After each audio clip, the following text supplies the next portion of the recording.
She was one of the most formidable warships in the world, the potent symbol of a Royal Navy at the height of its international prestige.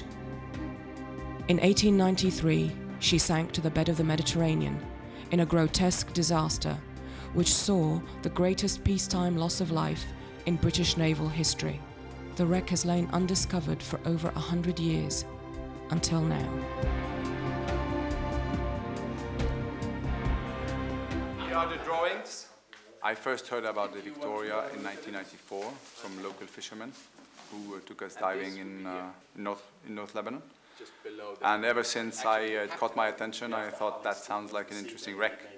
Since then, I went a few times to London, first time in '96. This is when I researched the wreck's history in the National Maritime Museum in Greenwich. And I found quite a lot of interesting material that actually proved that the Victoria was in this location that the fishermen were pinpointing. It turned out it was a fantastic wreck, above 100 meters long, 30 meters wide, with a full warship, it was the admiral ship of the British fleet in 1893, and the whole collision was a very big issue in British maritime history.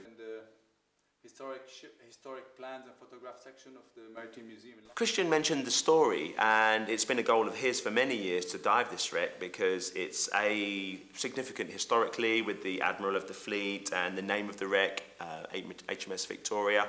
It sounded like an interesting project. Then there was the collision. Christian mentioned the conditions, the sea conditions, which I found to be appealing. It's quite warm.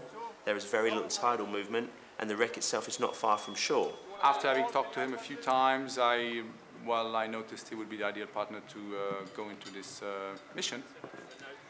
So before I left London, I spoke to him. We met a few times. I spoke to him again, and I opened up my secret to him. I told him that I'm planning to dive the Victoria. I told him the depths of the wreck. I said it was researched and located already.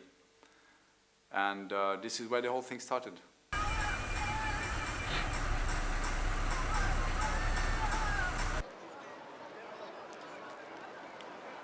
So I heard about him. I heard that he was the deepest diver, scuba diver in the world. He had made his record the previous year in December. But we had planned a dive 220 meters that day, which was supposed to be an overfly of the wreck, just swimming as deep as possible, as shallow as necessary to have a longer dive.